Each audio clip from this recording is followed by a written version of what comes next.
Good afternoon.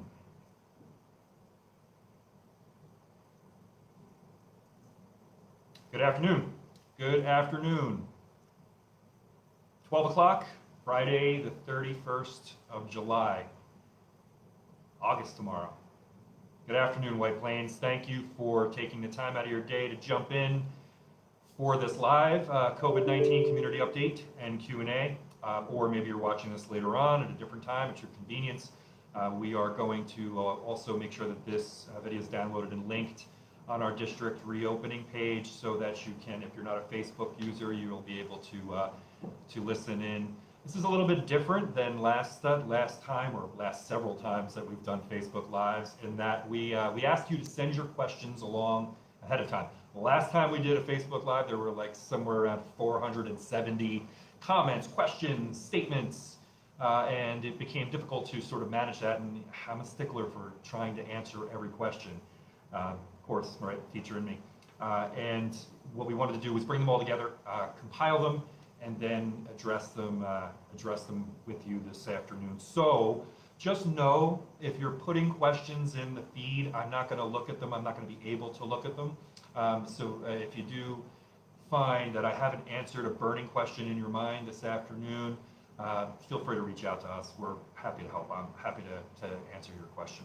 You will notice that some of the questions have been reworded and combined because we got a lot of similar questions, and we tried to sort of bring them together to give the broadest answer possible. What's going to happen with schools, right, is a question. And you can also have, are schools going to reopen? If so, how? So you're going to see that. We tried to reduce any questions that were redundant, but we did keep them all. We didn't throw any questions out. So if there is an odd question in here that I'm going to approach, or you feel it's odd, somebody else feels it's important. I'd also like to just, before we begin, remind everyone that all of us, every one of us, is thinking about our children. Every one of us is thinking about school in September, and all of our faculty, staff, and support staff members, and every one of us recognizes that we still are, unfortunately, nationally dealing with a real public health crisis. We all want our kids to be back in our facilities. We all want our children to be back in the classrooms with the teachers whom they love. And we are going to do everything we possibly can to make that happen in a safe, smart, and supported way. That really is the goal of all of the planning that we've been doing. And listen, there was a question somebody said, I wish you would come on more throughout the summer and give us updates and answer questions. And I apologize for that. The reality of the situation has been, since we last saw each other in June, we've literally had our noses to the grindstone in trying to study and plan and do everything that we can to not just think about an instructional schedule, but also ready our facilities to be able to support our children and our faculty and staff members should we be allowed to re-enter our facilities in 5 weeks in September. So lots happening, good things happening. Folks working together collaboratively, folks working together, thinking, pushing each other's thinking.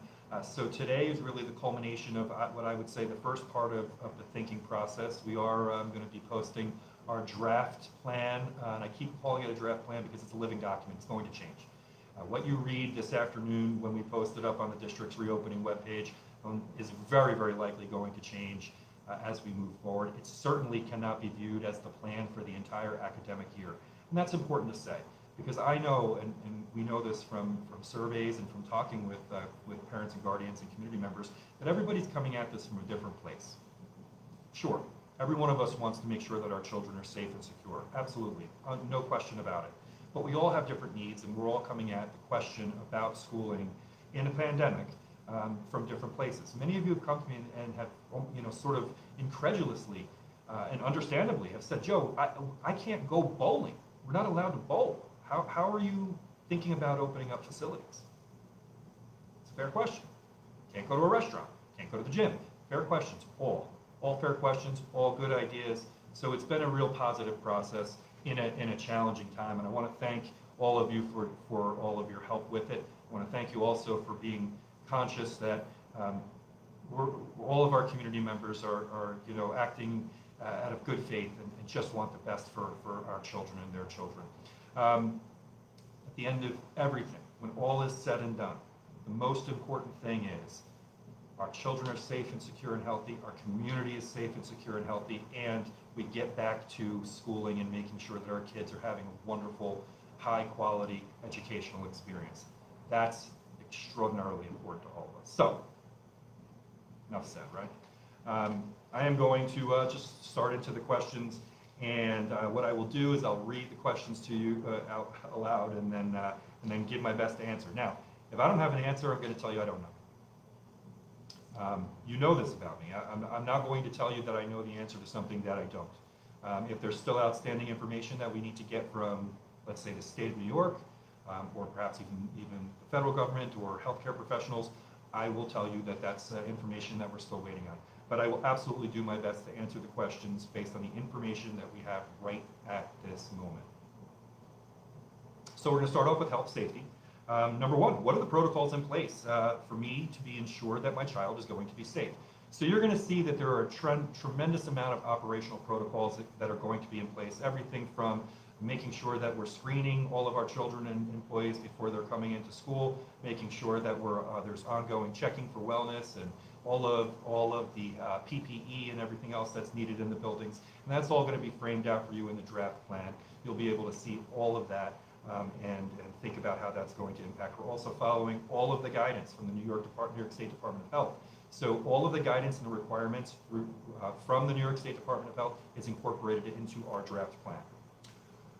What is the district, the school, the teacher, other students? So what about potential noncompliance in wearing masks? Well, how can you prove to me that my child will be safe and will be safe in school?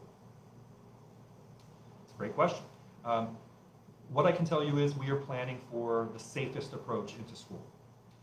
That said, we also know that as people begin to congregate in large groups, that the chances of COVID-19 or any communicable illness spreading increases. We will do everything we can to make sure that the expectations and protocols, like wearing facial coverings, are followed. We will do everything we can to make sure that physical distancing, 6 feet around, is maintained. We'll stagger schedules, we'll stagger passing times, we'll clean everything, we'll do all of those things. But there is always, and there will always be, inherent risk. And that's important to understand. So as safe as we can be, we will try to be. Will the school regularly communicate the number of students and staff who are known or suspected to be ill in the class or school? No. There are, of course, privacy rights that need to be observed, and we will communicate based in conjunction with the Department of Health any information that is going to be related to public health, contact tracing and the like. But if somebody becomes sick and it doesn't have anything to do with you or your child or your family, it's likely that you wouldn't know about it. Will children need to be tested? No. There's not testing right now in place for children coming into buildings or for children who are already in buildings. Is the district going to extend the guidelines to apply them to other diseases, particularly influenza? E.g. moving online, if there's an outbreak, informing the class, etc. Well, there are requirements related to vaccinations for influenza before you can come into public schools. Certainly if there was an influenza outbreak, I would suspect that the government would act in much the same way to try to reduce the spread of influenza. I think the difference, and maybe it's being conflated here, the difference between influenza, whichever the strain, H1N1 or whatever, and you might remember back several years ago to H1N1, there's no vaccine for COVID-19. So even when we had a novel influenza virus, there were vaccines that were available, even though maybe they weren't the ones that were given that year for the seasonal flu. The challenge right now is that there is no vaccine, of course, as you know. How is the district going to deal with kids who refuse to comply with their masks or are unable to comply sufficiently? What about safety measures, temperature checking, and so on? How will you enforce this? All students are going to be expected to wear masks, and just like we enforce and educate children related to keeping your shoes tied, that's going to become part of the practice. We're going to teach, we're going to have to teach. We're also relying on parents and guardians to be talking about this and getting children used to and comfortable to the extent possible with the idea of wearing masks. There will be mask breaks, there will be time to take masks off, but masks are going to be part of our daily lives as they are right now, and I know that's a challenge for some. If you're unable to wear a mask because of an underlying health condition, that certainly is a consideration that will be addressed and will be observed. But the expectation is that when in schools, children and adults and support staff will be wearing masks. What is the protocol if someone, a teacher or a student, gets COVID? Does the entire class get quarantined? Does school close? At what point do schools close? It's a great question. That is detailed out in our draft plan as well. Of course, we are guided by health care professionals, doctors who are involved in contact tracing. It is very possible that if there is a pop or an eruption of COVID-19 identified in one of our classrooms or in one of our schools, that the school could close. And that could happen on a dime. And that's important for parents and guardians to understand. We are going to be very conservative related to the potential spread of the illness. If we see the illness popping up in our buildings, we are going to react to that. And we'll be guided, of course, by healthcare professionals, but we're going to take it very seriously. So just know that if we do see it, of course, we'll communicate with you, and contact tracing will be in effect, but there is the possibility that even if it was in one classroom in a school, that the school could close for a period of time to ensure that it's not spread further. Is there any discussion about testing and tracing? I saw Dr. Fauci, or I saw an interview with Dr. Fauci last night with the AFT, and he said that for schools to be open safely, tracing and masks need to be top priorities. How is White Plains addressing this? We'll have masks, and we do have contact tracing in place. How will the district ensure that both students and staff are self-quarantining for 14 days if they travel to one of the high-risk states? Will families and staff have to provide proof of where they were, such as a hotel bill, gas, or receipt? Of course, we're limited to what we're able to ask folks, and maybe I'm imagining the questioner is thinking about maybe during a holiday or a recess period. New Yorkers are expected to adhere to the self-quarantining if they're traveling to a high-risk state, which is pretty much, unfortunately, every state in the union right now, except for a few, and taking care of ourselves. And folks, I think this is a great question because it reminds us there is a tremendous part of this process that relies on us individually to take the appropriate steps to be able to do what it is we want to do. So if I want schools to be open and I want my child in school, I'm going to need to do everything I possibly can to make sure that schools don't experience increases in COVID-19. Keep my child home if he's sick, monitor for symptoms every day, make sure I'm taking the appropriate precautions in terms of my travel and quarantine, all those things. And we will have to communicate that and continue to communicate that with our parents and guardians. How will schools check for symptoms? And what are the protocols for sending kids home or isolating cohorts? Schools, and this is different since the last time we spoke, we will have, and we are planning to have an app in place where parents and guardians will affirm that their child is not experiencing any symptoms related to COVID-19 or feverish, and that will be done regularly and shared with us, and we'll get that information, and if parents aren't completing it, we'll follow up with parents. We're doing the same with employees. We will have random temperature checking. We do have temperature kiosks in our facilities now. So there are a lot of procedures in place to try to identify if somebody is ill or exhibiting symptoms. And of course, if somebody is, there are isolation rooms in all of our facilities, and we will help support those children and their families as appropriate moving forward. We will have to follow guidelines related to meeting with healthcare professionals and making sure it's not COVID-19, and if it is COVID-19, then doing the appropriate contact tracing. If there are smaller groups going to school, why can't we orchestrate some health checks on the way in? Can we utilize an app? I just answered that question too, sorry. How will schools determine whether symptoms are likely COVID or a different illness? Will COVID tests, will you be testing children or with common cold symptoms? Under what circumstances would isolation be required for an individual in a class? So moms and dads, you're not sending your child to school anymore if the child has cold symptoms, right? That's not something we're going to power through a cold anymore. Schools are not going to be able to determine whether or not identified symptoms are COVID-19 or not. That's the work of the healthcare professional. At this point in time, we don't have testing in our facilities. We are looking at ways to coordinate and to partner with medical facilities to be able to help parents and guardians get testing. That's going to be a challenge. I mean, speaking to you truthfully, anybody who has attempted to get a COVID-19 test recently knows that the wait time to get those tests back is challenging. Also, the reliability, while getting better, is not the best either. If a child becomes sick midday, where will they be quarantined and who will stay with them? There is an isolation room. We'll contact parents and guardians, and there will be a healthcare professional who will oversee that room and look after that child. Would all teachers and staff be tested for COVID-19 before class started? And would they check teachers, staff, and kids' temperatures every day? Not everyone will be tested for COVID-19 before school starts, but everybody will be screening every day before they come into the facilities. If someone tested positive, what does that mean for the school, and how long would they have to quarantine for? It depends. We will work with the Department of Health to identify whether or not the circumstances surrounding that individual testing positive require additional actions within the school. Contact tracing, again, is in place, and quarantining might happen. It might happen for a class, it might happen for a few students, it might happen for a family. It could close the school for a period of time. How can we, in our conscience and in our hearts, allow students to wear masks in unair-conditioned, hot air classrooms from 8:15 to 3:15? Have the school administrators done this? Have they done it daily for straight for this time period? It's a good question. It's definitely not an ideal situation, very far from an ideal situation. Those hot days are hot days when you're not wearing a mask. What we're going to do is we'll do our very best to make folks as comfortable as possible in our facilities when they're in our facilities. But unfortunately, right now, as we're trying to think about reopening safe, smart, and supported, wearing a mask is something that we're not really willing to look past on a hot day. I will say this, if it is a very hot day, we are not averse to looking at the facilities and working to try and make sure that we're utilizing space in the right way to try and make people feel better, more comfortable.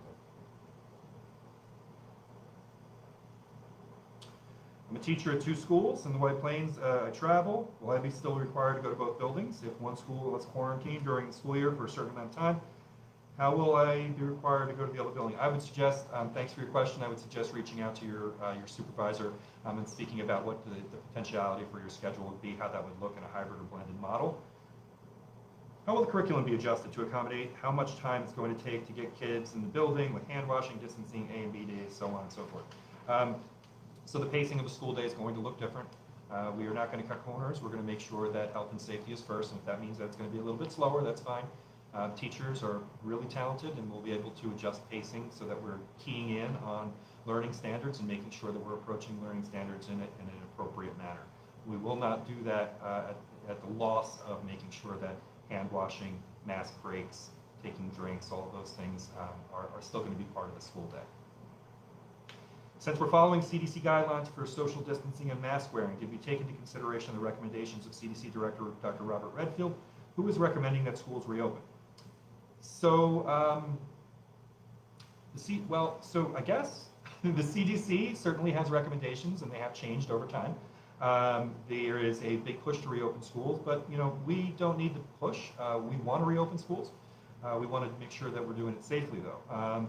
We are following CDC guidelines, but New York State Department of Health guidelines actually supersede CDC. So we're following New York State Department of Health guidelines first.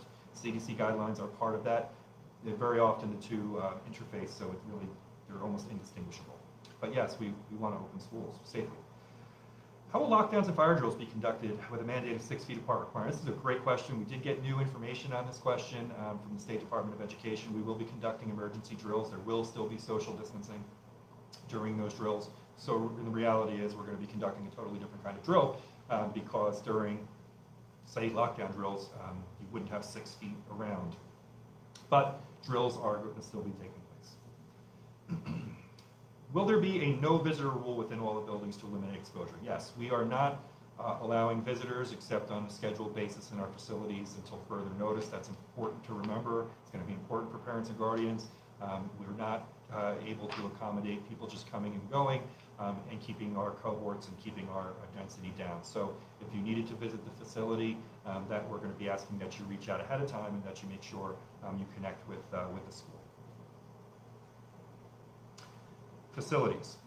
What is the difference between cleaning that will be performed on a deep cleaning all remote day versus Monday, Tuesday, Thursday, Friday cleaning? So we're not going to be having a deep cleaning day. A deep cleaning, of course, is the cleaning that goes in. We spray a bioshield. We're cleaning everything in a classroom. And classrooms, of course, are going to look different. The way in which we're physically distancing students and the things in a classroom are going to look different. We're not going to be sharing materials, unfortunately, like we would have in a time where we didn't have a pandemic taking place. A deep cleaning would be that overnight, very, very deep scrubbing.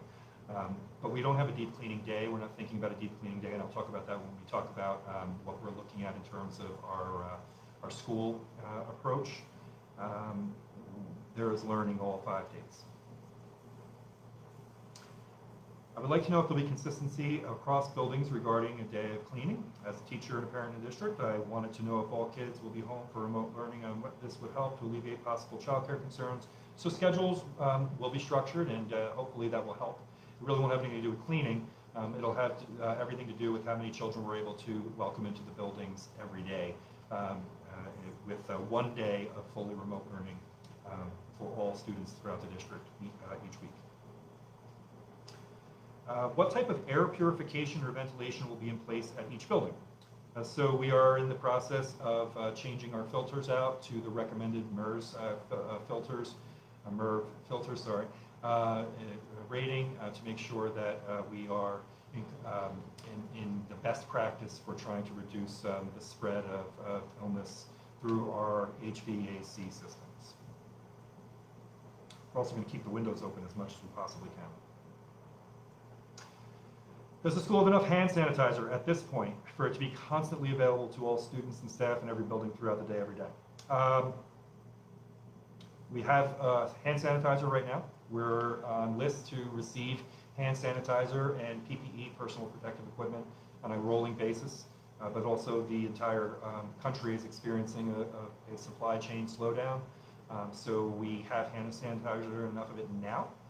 We do not have enough of it right now for the entire academic year, nor do we have enough gloves or masks or the like. That's something that we have to continue to purchase on an ongoing basis.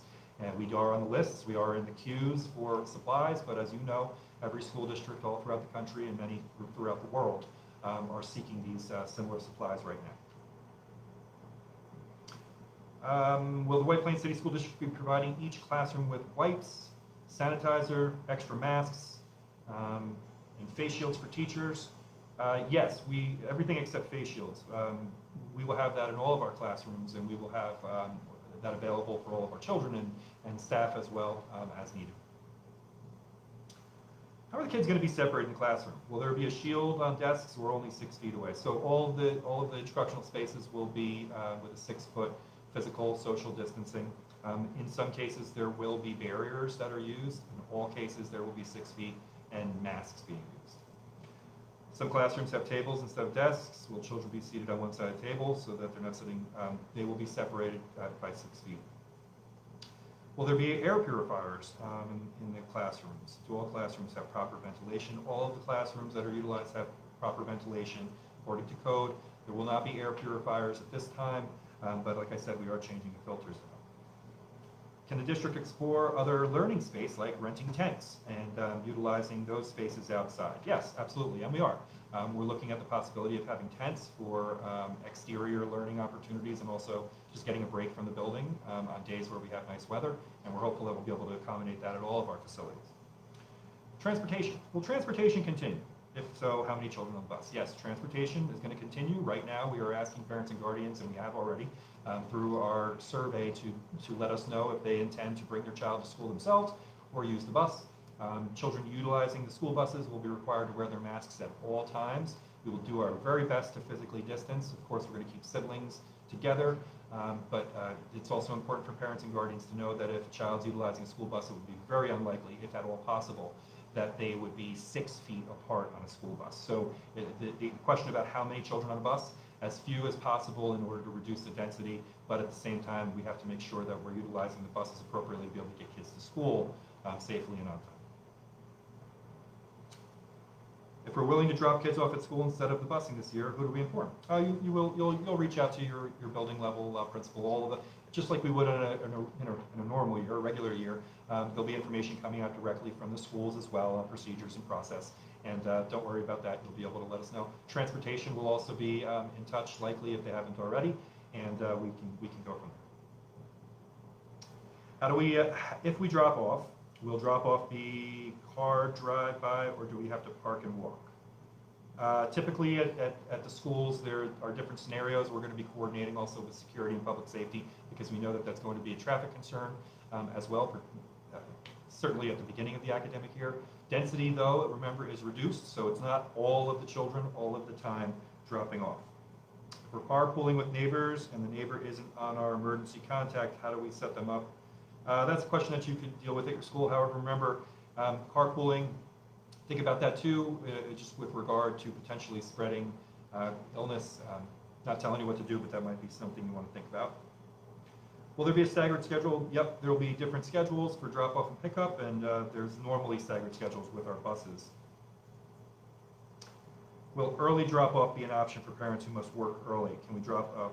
We're not sure about that yet. We're not sure if that would be something that we would be able to accommodate at this time.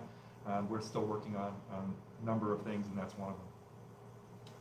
Will the breakup of groups be consistent between families, and we're talking about hybrid learning, so that children are in the same family go to school on the same days? Yes, that's our goal. Our goal is to, during hybrid or blended learning, siblings attend school on the same days to help parents and guardians with their scheduling. Do you plan on answering the leftover questions from your Facebook Live on July 16th? Yes, they're in here. What will your schedule of Facebook Lives talks be going forward? I'm hoping for more updates. So as often as I have information to share with you, I will share it with you. You're seeing and you will see today that there is additional information that will be populated on the district's website. It's not about not wanting to share information. It's about being able to give you the best possible information. I don't want to deal in conjecture. I don't want to deal in I supposes or I think maybe. I want to give you as succinct and concrete information as I possibly can, because I know how difficult this is for planning purposes and also living in a time of uncertainty. So going forward, we'll probably have more Facebook Lives, but there definitely will be more information coming to you, not just from the central office, but you'll also start to see you're going to be getting information coming to you from departments and from schools. Will there be any public disclosure of your reopening meetings? Even though you have representation for many groups, it feels secretive and not fully transparent. So I'm not really quite sure about that question. Our reopening meetings really, I mean, I think you mean the committees, the reopening committees. There's nothing secret about it. It's big groups of people just working to take the guidelines and the requirements from the New York State Department of Health, CDC, best practices that we've been identifying that have seemed to work nationally and internationally, and then trying to apply them in White Plains. All of those meetings have really kind of just been planning sessions. So if there's something that you feel is secretive, or if you feel like there's particular information that you'd like to know, just reach out. Be happy to share it with you. Remote learning. We have parents who want and deserve live instruction for their children, but do not want to take the risk of sending their children to school. And we have parents who want their kids in school in person. Why can't we accomplish both at the same time, at least at the middle and the high school levels? This would provide equal access to the same academic environment. By the way of comparison, in corporate America every day, managers run meetings both with people in the conference room and with them in other locations. They field questions from those in the room and also field questions from those in the other locations. Why can't we do this? So the plan moving forward for remote learning and hybrid learning is very different than what was experienced in the spring. It's much more structured. There is much more of a school day feel to it in our plan. There will be synchronous connection opportunities, accountability opportunities, attendance taking, so on and so forth every day.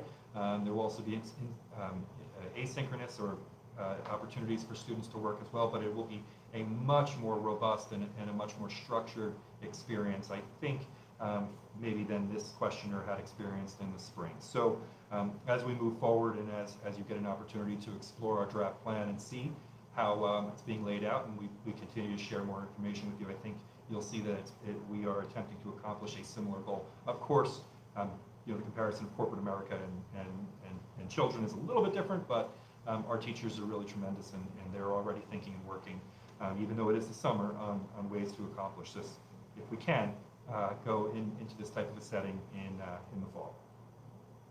What's the reason why teachers cannot teach in real time over a platform that allows students to learn both in person and from home concurrently, providing equal access to the academic environments?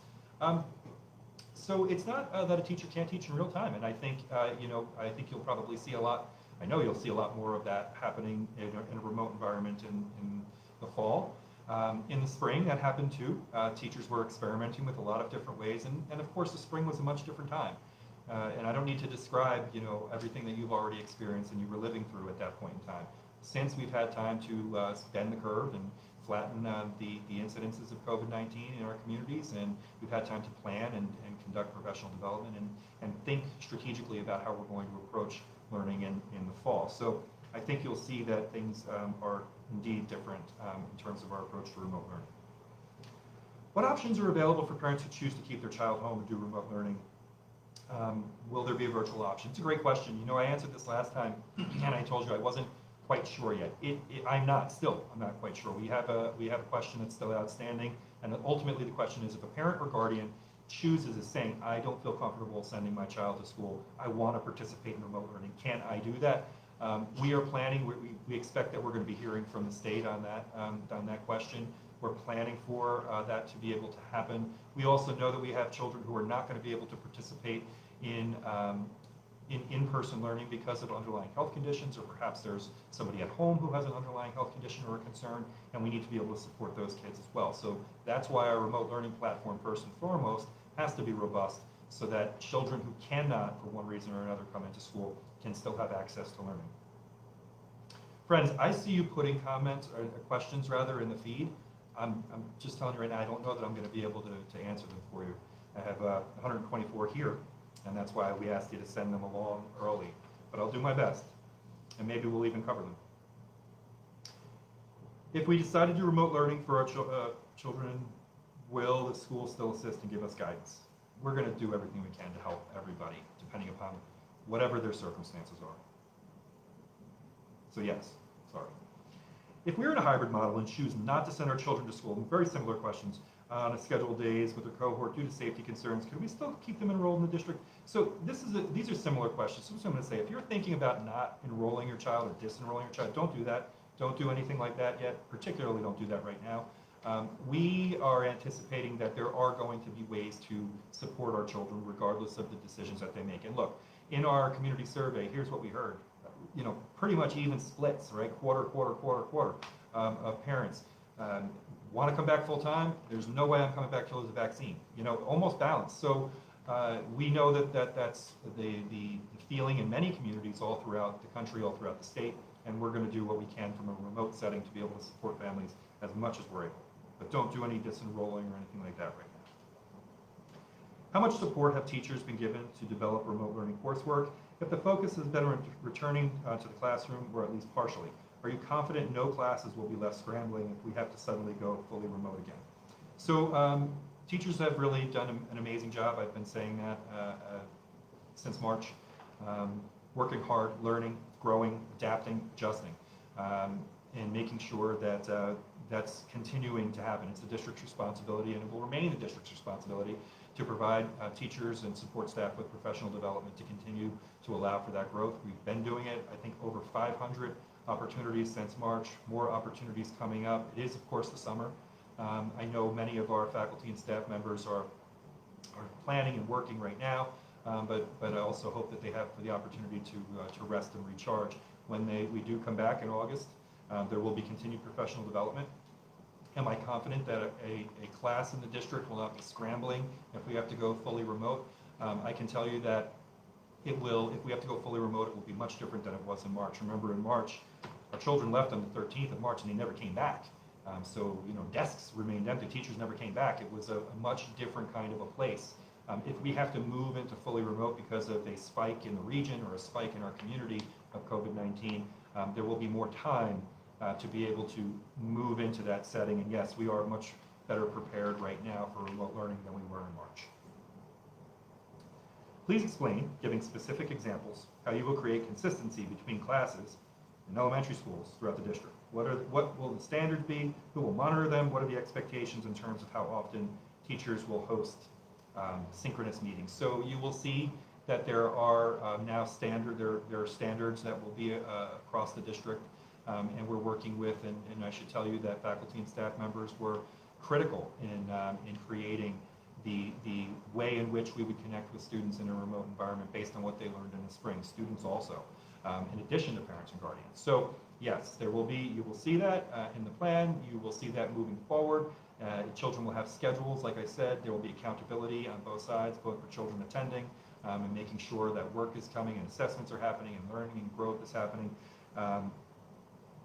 And you and I and we will all continue to monitor and connect and support and move forward and make adjustments where we need to, but definitely a different field than it was in the spring. Will parents be able to access all learning materials via a single platform. You'll either be using Seesaw or Schoology. What level of support do our teachers have for the current plan, knowing that no solution is perfect? Are they on board with the current proposal? I can tell you that our teachers have been a critical component of the planning team and the development of all of our thinking. We have a lot of faculty staff and professional staff in the district, as you know.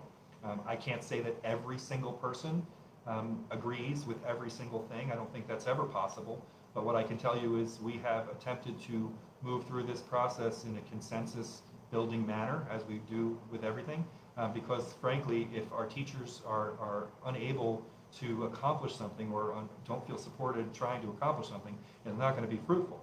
So teachers have been at the center of the conversation as we move forward, and as well as administrators, and as well as students and parents and guardians as well. It's a great question. Thank you.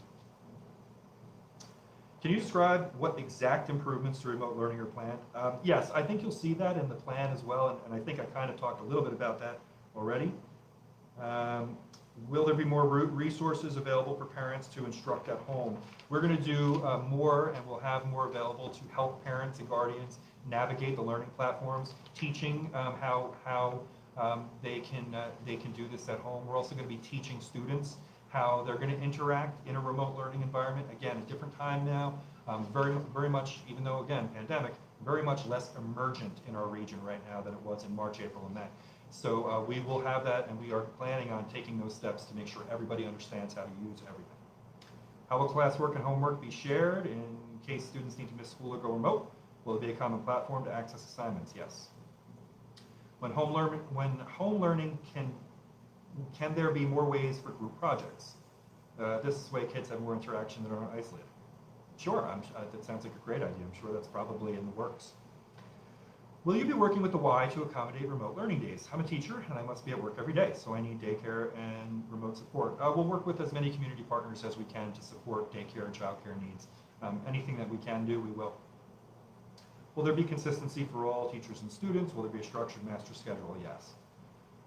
Will teachers be able to hold classroom or Zoom or synchronous meetings on a regular basis? Yes. Will attendance policies change to allow for the increased likelihood of absences? How would attendance be tracked in a remote scenario? Great question. No, policies will not change. It's a state mandate. Children are expected to be in school, and if they're sick or if they're at home, they're sick and they're at home, and certainly work would be made available like it is when you're sick now or then. Prior to COVID-19, but we will also have the remote learning platform, so that's something that will be advantageous during this period of time. And I think moving forward, that will be helpful to kids who are experiencing illness. If a student needs to stay home on a day they would normally be in school, would they have the option to join a remote cohort for the day to not miss instruction? So again, I think that goes back to the sick question. That would be something a little more nuanced. I'd want to hear more about that scenario and that hypothetical of why that would be taking place. What parameters will be used to determine whether the district needs to move to remote learning? It's going to be all in the numbers. It's going to be just completely related to the possibility of spreading the virus. And that is also outlined in our draft plan. You'll be able to explore that. Will specials, electives, and after-school clubs continue remotely? If so, how? We want to be able to provide, we need to be able to provide special area classes to our children, of course, and we continue to provide all of our electives as well. After-school activities is something we'd like to be able to do, and we're continuing to explore how after-school activities could take place potentially remotely or in a different fashion. Electives and specials will be incorporated into the schedule. Will there be a more standardized approach to remote learning? Yes. Will the hybrid platform be for the entire school year? If there's a vaccine, will the school adjust and allow for completely in person on the days of remote learning? Will there be options for childcare for those parents who are back at work and don't have the option for remote work? Will there be actual teaching in a remote learning program? So 3 questions. For one, if there's a vaccine and we're able to open up schools, that would be wonderful. With regard to childcare, unfortunately, the school district is not able necessarily to provide childcare for parents if they aren't at home. That's not, we're looking for ways to be able to work with community partners to do that, but the school district itself at the moment is not able to provide childcare. It's about reducing density, so we are not able to bring more kids into the building than would be in their classrooms on that day. And yes, there's actual teaching for remote learning. Is there an update on the state from high stakes test about high stakes testing? No. We are advocating that high stakes testing be waived again this year. It's just doesn't seem feasible to expect that high stakes testing is going to be a good indicator of progress again during a pandemic. Okay, elementary school questions. Some districts are looking to have K2 or K5 attend every day or more frequently than older students. Is that something you were looking at? Would they be going for full or half days? So right now we're looking at AABB schedule. So the A groups Monday, Tuesday, B groups Thursday, Friday, with Wednesday remote for everybody. We did look at all different types of scenarios, and really it comes down to what works with our facilities and what works for the number of students who we serve. And that's where we came out. Folks asked, well, could you do a half day, have students come in the morning, have students come in the afternoon? We can't, we weren't able to make that work. And we also need to make sure that we're reducing density so that the number of children who are in the building at any given time is where it needs to be. In case that we do see a spike in COVID-19, we're able to appropriately track and trace. Will there be a phase-in schedule for students, half days at first, half the class at well? So classes will not be full classes at all. Phasing in is something we've been advocating for, and I agree with you. I think phasing in is a smart approach. We've phased in everything all throughout our society, but we haven't received guidance on that yet from the state. Will there be a fully remote option for K-5 students? So if the district moves into fully remote, everybody's fully remote. If the district's in a hybrid or blended model, we're in some remote and some in-person. For parents and guardians who can't, for various reasons, have in-person, that's a conversation we need to have, and to be able to support the child at home. Can the focus of returning to school for elementary children be on health and social and emotional growth with less academic pressure? So that's a great question. We know that for the first weeks that we come back in person, if we're able to do that we really do need to focus on social and emotional aspects of our children. This has been a tough experience for many of our kids. It's been a tough experience for many adults. And making sure that we're bringing our children back into or back out of in some cases, quarantine and isolation for a very long time is going to be really important. So yes, social and emotional learning, and you'll also see this in the draft plan, social and emotional connection is going to be a big part of re-entry back into school in person. Very important. What is the expected layout of teaching for children in the second grade related to everyday learning, recess, lunch? So in second grade and every grade, you will receive a schedule of what the day will look like, and you'll be able to speak with your building folks, your teacher, your principal about how that will look and how the schedule will work. My son will be in kindergarten this September, hopefully. We hope so too, and welcome. If schools were to open, would he still have kindergarten roundup or orientation? Will everything be sent out in a timely manner, like his school supplies list, calendar, and everything? Yeah, you're going to get all of that information.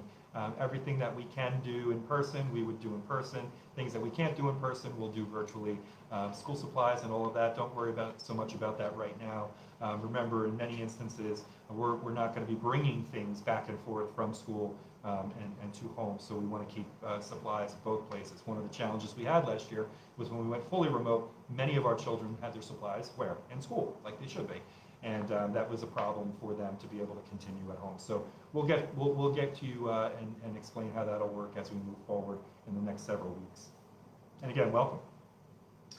Kindergarten is a grade where socializing is key, absolutely. Will they have a chance to interact with other kindergartners other than the ones in their class? Well, it's hard to say. We'll have to see where we are in terms of physical distancing, but we do want our children to engage in recess. There are activities that children can participate in that we know are less likely to spread COVID-19, and we just have to work with our children to make sure that they're doing things appropriately, washing their hands and teaching them how to wash their hands and the like, and that'll be important. But yes, socialization is very important, very critical. Will specials be incorporated into the day? Yes, absolutely. Will children have specials and how? So this is kind of all the same questions. Yes, there will be specials. We absolutely are working on instruments, chorus and band, and how many children will be in a pod or a bubble? Well, it really depends, and we're looking at classroom structures where children will remain at the elementary level in the classroom with their cohort, their group, and really it depends on the size of the class and the square footage in the classroom. It has to be 6 feet around. But I would say probably 11, 12 kids, something like that per class, and I could be wrong. Will the school supply list change because school will most likely be hired? Yeah, like I said, don't worry so much about the school supplies right at the moment, yeah, we'll definitely let you know what you need and what you don't need as we move forward to the reopening. Are students sharing materials? Great question. No. To the extent possible, students will not be sharing materials. So that's a challenge, right? Students share manipulatives, they use computers, all those things. We are reducing, to the extent possible, interchanging materials in classrooms. And you will see, particularly elementary schools, you're going to have individual supplies that are going to be sent home for your kids, and they're going to be theirs. That'll all be happening in the next coming weeks as well. How's dual language working? Dual language is going to be part of the schedule and part of the program. Thanks for your question. They won't be switching classes though, like it was in the past. If students do go back, and there are 22 students in the class, would it be 11 one week and then 11 the next week? It really depends on the number of students. We're trying to reduce as much as we can in terms of 50%, but it may be lower. It's really about the density in the classroom itself. If students are only in some days during the week, will they always be the same days? And how many kids per classroom? So this is something we're looking at as well. We know that parents and guardians have raised concerns related to holidays and when holidays fall during the academic year and so on and so forth. So for instance, if you go on Monday and Tuesday and many holidays fall on Mondays, does that hurt the number of days that you're in school? And we're still looking at the calendar that way as well. So if we have to make adjustments, we certainly will. I did look at Mondays and Mondays, Tuesdays, Thursdays, Fridays, and I think it's something like 10 holidays on Mondays or Tuesdays and 11 on Thursdays or Fridays, something of that nature. Sorry, I lost my place. Oh, question 87. Are children allowed to remove their masks once seated at their desks? No. There will be mask breaks in the classroom. There will be mask breaks for students, but the expectation is that we are all wearing our masks when we're in public, when we're in the classroom, when we're traveling throughout the schools. Unless, of course, there's a health condition. I have twins going to kindergarten. Congratulations, welcome. I don't want to double the family's exposure by having them in separate classes. Will they be assigned to the same class in the fall? I think we can probably talk about that at the school level. Please, if you haven't already, reach out to your child's principal. Could you please walk us through how you envision a typical day for our kids in elementary, middle, and high school, and then the same for when they are learning from home? I can. I think probably you're going to want to look at the plan that again, I'll be putting up this afternoon, we'll be putting up this afternoon. I think you'll get a very good sense. The idea is to have a daily schedule of learning, Monday through Friday, much different than we had in the spring. Making sure that our students are following that schedule and making sure that there is a lot of interaction. If you are at home, certainly if you're in school, you're going to be following your schedule, but school will look different. There's all of that physical distancing, passing in the hallways, one direction, the other direction.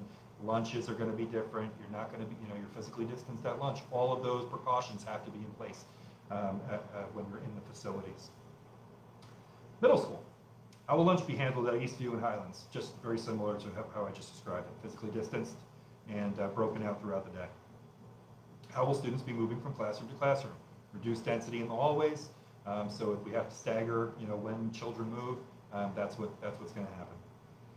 It's been mentioned to me that the district is considering eliminating advanced classes, specifically advanced English language arts, but I would also be concerned about the double advanced math, 7th grade, and other enrichment opportunities. Are you considering eliminating advanced classes? No, I don't know. I don't know where you heard that. I'm glad you asked it though, because that is absolutely not something we're considering. In fact, we are keeping and maintaining our our large course offerings, and that's an important component in our children's educational experiences. So no, we're not eliminating those. Will sixth graders get iPads? Yes. High school. What are the plans when kids are traveling in the hallways, especially at the high school? Again, same as all the schools, we're reducing density. We're trying to have certain directions which kids will be walking in, so on and so forth. What about lunch? Same thing. And we're also going to be breaking out lunch. Lunch will look different at the high school than it has in the past as well. At the high school, are freshmen required to, all freshmen required to take swimming in a gym class? No, not going to be. They're not going to be swimming this year, or at least right now. So you don't need to. It says, can I opt out? You don't need to opt out. How will gym classes be handled? What are the procedures for cleaning machines? So using machines, things of that nature, we're going to have to be reducing, limiting, and the activities that are going to be taking place in physical education classes are going to be activities that are going to be appropriate for limiting the potential exposure and potential spread of COVID-19. Will classes be divided into cohorts? Thereby reducing the days and thereby reducing the exposure and crossing cohorts. So and you'll be able to see this at the high school. We are looking to be able to bring in as many students as possible every single day, Monday, Tuesday, Thursday, Friday, about 600 students per day, a cross-section from grades 9 through 12 every day, so that those students are able to take their classes. And if you have students of different grade levels in certain classes, they'll be able to have those classes as well. You will see that in a more detailed layout as you review our plan, and we'll send that home to you too.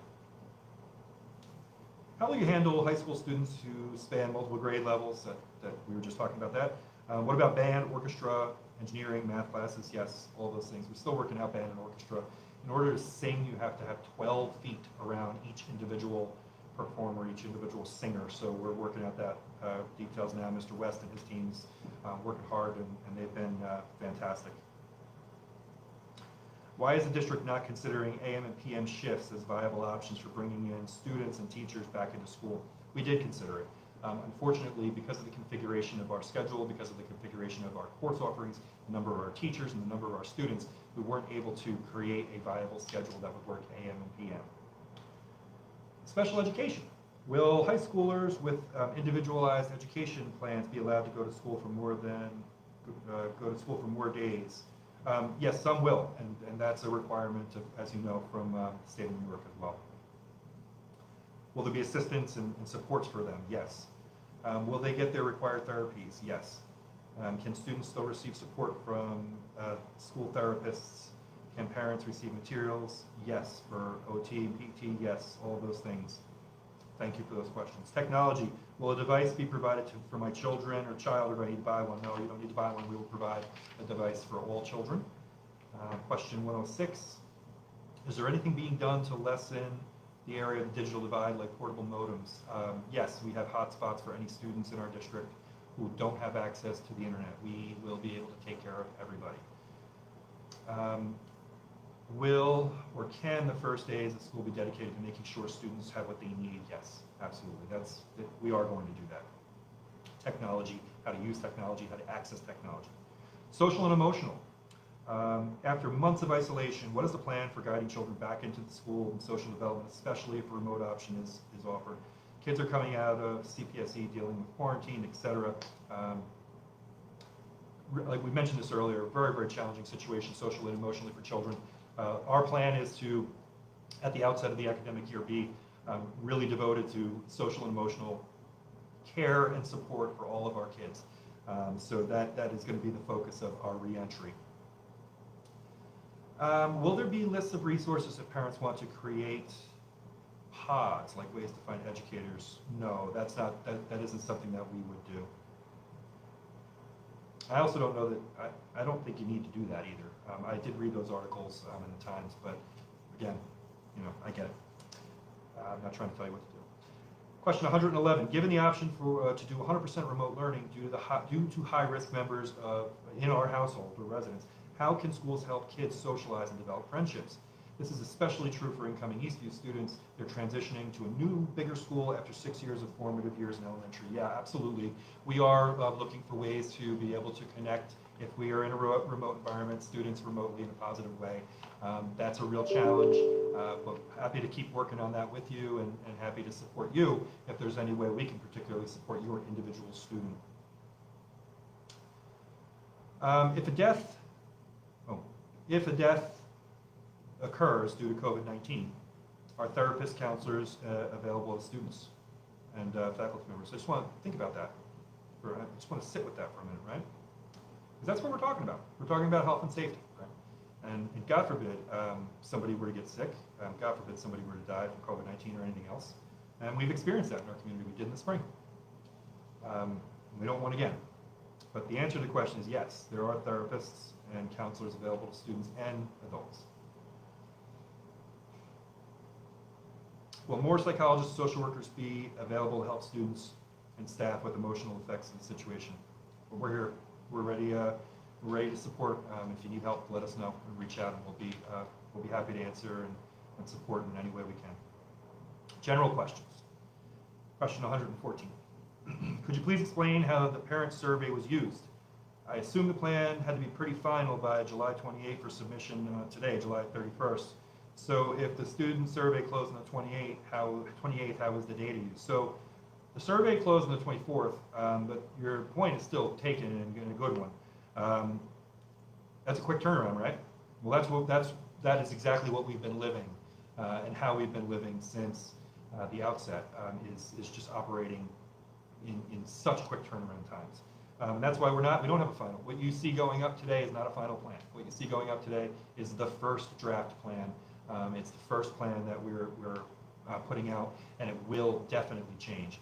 All of the information in the survey was incorporated into our thinking as we were planning. And like I mentioned, many of you are going to read that draft plan. You're going to say, "Oh, that's exactly what I asked to have," or "That's exactly what I wanted to see." Some of you are going to read it and you're going to say, "That's exactly what I didn't want to see." But that said, all of the information that we received from the survey was incorporated in our thinking. Is there a plan or document that parents and community members can view? Yes, absolutely, and it will be up this afternoon. What are we doing about Election Day? Schools are polling places, and they should not be accessible to the public. So Election Day, this academic year during the general presidential elect, we're closed for Election Day. So I'm not quite sure how that's going to roll out or what's going to be required from the state or county level, but I do appreciate your thoughts. Some of us parents are essential workers who must go back to work. Is the school district willing to help us find childcare? Maybe work with the Child Council of Westchester. So we've worked with the Child Council of Westchester, a great community partner, during the spring last year. We're willing to help and happy to help in any way we can. Unfortunately, though, the school district, as you know, can't set up childcare due to the restrictions that are required for density and to be able to welcome back in our students as well at the same time. If a parent chooses to homeschool or send child elsewhere for a few months, can kids transfer or return mid-year? I mean, that's always a parent's prerogative to do that. We would want to we would hope we could talk with you about what your thinking is there, and maybe there's a way that we could support you here without you having to go through a transfer type of a process, particularly during a pandemic.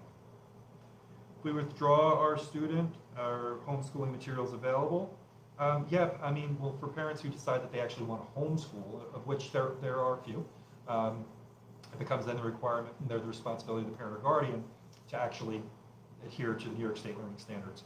But if you're talking about remote learning, that I think is something that we should have a conversation about. Maybe we'll be able to support you. If we are 100% virtual, if 100% virtual is not an option, and we withdraw our child from school, would we have to go through the lottery again? My child attends a school and with a family member who is autoimmune compromised, pardon me, and I am wondering if she would be able to resume in the fall. So if you have a health concern at home, let's talk about that. We will support you. You won't have to withdraw your child from school. A large part of our community is not on Facebook or even regularly on email. What is being done to reach and advocate to those families who aren't likely to respond to an online survey for various reasons? or how are we connecting with folks. We're doing everything that we possibly can to connect with every single sector of our community, not just digitally. So there are probably, if you're on Facebook or you're in social media, you do answer emails, you're probably not seeing the paper stuff that gets sent home or passed out, or the other community meetings that take place. So we're really trying to connect. If there is a sector of the community that you think we're not reaching, please let us know. Excuse me, just from talking a lot. Will the Youth Bureau provide after-school program? We are still looking at how we will be able to offer, if we'll be able to offer after-school programming. Of course, if we are able to, it's going to be within the guidelines of the Department of Health, and moving forward, that would mirror the school day. So the goal is to provide as many supports and services and opportunities for our children as we possibly can, keeping health and safety first and foremost. That's the goal. So if we can come back, and folks have asked about sports, and they've asked about extracurriculars, after-school activities, all those things. We want to get there. Initially, we're going to be looking at just getting back into facilities, and many of you know, because you're working on it, that's a challenge in and of itself. Everything could change in the next couple of days. We're supposed to hear from the governor. Now, next week, the governor could tell us he doesn't have a decision yet. He's going to wait and then make a decision later on in the month of August. That's a possibility. Parents have asked me, what should I do right now?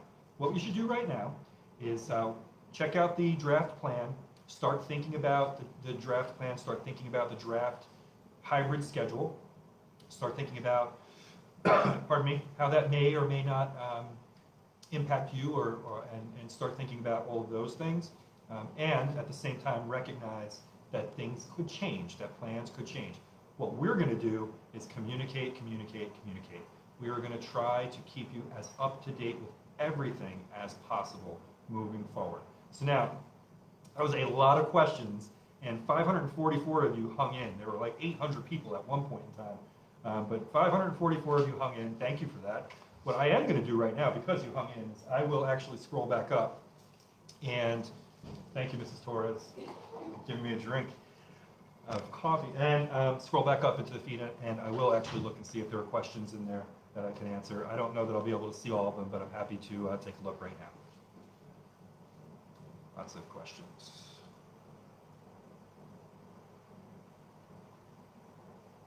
So it looks like there are a lot of questions in here that we actually already answered.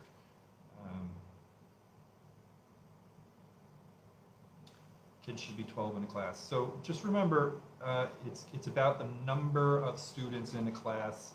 Not 50% necessarily of a class going in who will fit within the guidelines to physically distance.